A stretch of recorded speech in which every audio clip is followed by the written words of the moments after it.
اللہ تعالی ہم سب کا خاتمہ اسلام پہ کرے، ہم سب کا خاتمہ ایمان پر کر دے، ہم سب کا خاتمہ کلمہ پر کر دے۔ اللہ ہم سب کو محمد رسول اللہ صلی اللہ علیہ وسلم کے پکا سچا اور عاشق بنا دے۔ کمزوریاں ہیں، کوتاہیاں ہیں، میرے اندر بھی ہے، آپ میں زیادہ ہے، آپ کے اندر کچھ اس سے کم ہوں گے، اگلے والے میں کچھ کم ہوں گے۔ ساتھی کوشش کر لو، ایک جملہ آپ کو بتا دیتا ہوں، اللہ کی قسم محمد سے بڑا خوبصورت کوئی نہیں، محمد کی جو کلام لے کر کے اس سے زیادہ خوبصورت کوئی کلام نہیں، آپ کے دین سے زیادہ کوئی خوبصورت کوئی مضبوط دین بھی نہیں، آپ کی سنتوں سے بڑھ کر کے کوئی برکتوں والی سنتیں بھی نہیں، آپ کی زندگی سے پاکیزہ زندگی کسی کی کوئی بھی زندگی نہیں ہے۔ سب سے سوہنا، سب سے زیادہ خوبصورت، آپ کی نماز خوبصورت، آپ کی دین خوبصورت، آپ کی زندگی بھی خوبصورت۔ اس خوبصورت کو چھوڑ کر کے تم کہاں کس کے پیچھے لگے؟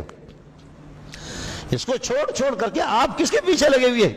یا محمد سے خوبصورت زیادہ دکھاؤ، یا آپ کے معاملات سے، آپ کی زندگی سے، آپ کے ارشادات اور فرمودات سے اچھے ارشادات کسی کے بتا دو، اگر ہے تو سبحان اللہ، ہم لوگ مولوی بھی اپنا قبلہ درست کر لیں، اور اگر نہیں ہے تو پھر اسی محمد کے پیچھے چلنا ہوگا صلی اللہ علیہ وسلم، اسی محمد کے پیچھے چلنا ہوگا۔ اللہ آپ کا حامی ہو، اللہ آپ کا ناصر ہو۔ خصوصی طور پر فلسطین والوں کے لیے بھی دعا کریں، ہماری کمزوریاں، ہماری بدعملی ہے جس کی سزا ہم بھگت رہے ہیں، مختلف قسم کی خبریں، ہو سکتا ہے کہ پتہ نہیں میں پھر بھی زندہ رہوں گا، آپ بھی زندہ رہیں گے، میں بھی زندہ رہوں گا، آپ بھی زندہ رہیں گے، اس لیے کہ ہمیں تو کچھ بھی نہیں ہوگا۔ آپ نے دیکھا ہوگا کہ وہ رنڈی قسم کی جو عورتیں ہوتی ہیں نا، وہ اپنی عزت کا سودا کر کر کے پورا دن سواری اٹھا کر کے پھر ہوٹل میں جا کر کے مرغا ٹکا کھاتی بھی ہے، گویا کہ کسی نے ان کی عزت لوٹی بھی نہیں ہے۔ بے حیا باش ہر چہ خواہی بکن، خدا نہ کرے مسجد اقصی کو اگر انہوں نے منہدم کر دیا، بھائی بہن بھائی ہمارے معصوم بچے وہ تو ہزاروں کی تعداد میں چلے گئے، لیکن مسئلہ مسجد اقصی اگر وہ منہدم ہو گئی، آپ بھی زندہ رہیں گے، میں بھی اسی طریقے پر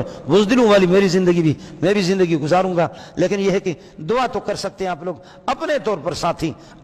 پر ساتھی جو ہے نا، اللہ واسطے اپنا قبلہ درست کر دو، محمد کی طرف دیکھو، محمد کی تعلیمات کی طرف دیکھو، محمد رسول اللہ کی ہدایت کی طرف دیکھ لو، ہر طرف سے رخ موڑ دو، ایک محمد سے جڑ جاؤ، ایک محمد کے دین سے جڑ جاؤ، اپنے اندر وہ دلیری، بہادری، شجاعت اور وہ ہمدردی اور مسلمانوں والے، مہاجر اور انصار والی ہمدردی اپنے اندر پیدا کر دو۔ اللہ دنیا میں رکھے گا سکھ اور زندگی والی زندگی، عزت والی زندگی، اور انشاءاللہ چین والی زندگی، آپ کی غیرت والے لوگوں کی زندگی، اور آخرت میں بھی محمد کی رفاقت میں، 1.25 لاکھ انبیاء کی رفاقت میں اللہ آپ کو اٹھائے گا۔